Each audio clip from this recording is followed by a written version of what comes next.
The Ukrainian president, of course, was excluded from the meeting about his country's future, though he and European allies had coordinated with the U.S. president beforehand. Let's get the view from Kyiv with our correspondent there, Emmanuelle Chaze. Emmanuelle, I don't believe we've had any reaction from Zelensky quite yet. What is, though, the general view in Ukraine on how this summit unfolded? Well, the fact that there was no immediate reaction from Volodymyr Zelensky, who was supposed to have a call with Donald Trump as soon as the meeting was over, is quite revealing of the general atmosphere here. To be honest, nobody was expecting much from this summit. Everybody thought there was a lot of noise for probably not a lot of results, and in any case, no positive result for Ukraine. And people here are simply not surprised. I mean, I was talking last night with people here in Kyiv, but also with people who are currently fighting on the front line in the directions where Russia continues to pressure the Ukrainian army. And everybody was, asking why all the noise around that meeting when the president of Ukraine was not even there to discuss the future of the country. So there's no surprise this morning that there is, in essence, no result to that summit. Ukrainians have been used since 2014 to Russia not being genuine in any peace talk,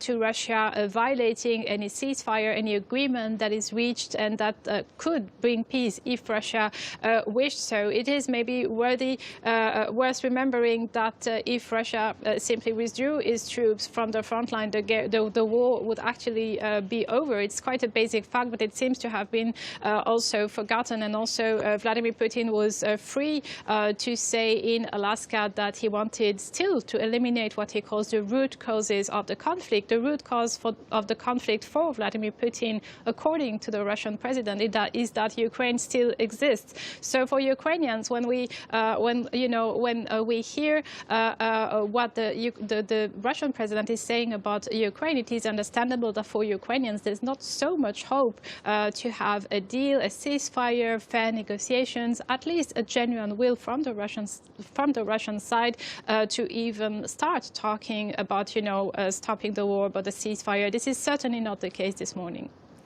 And you are in Kyiv, of course, Emmanuelle. What's been happening on the ground in the meantime? Has it sort of been business as usual, both there and on the battlefield?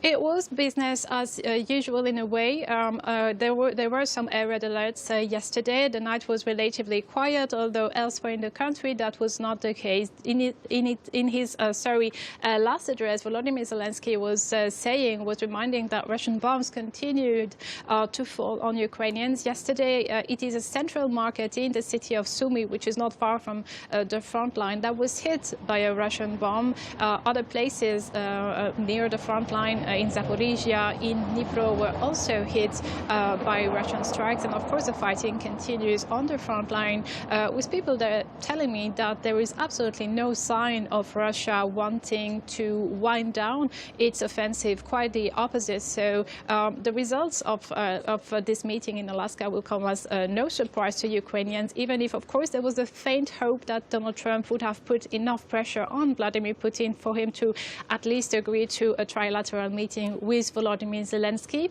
Donald Trump said that he was hoping for this meeting to still happen, but seen from Kyiv, people are ready to keep on fighting, because it's really a war of survival here for Ukrainians who are defending their land. All right, Emmanuelle, thank you.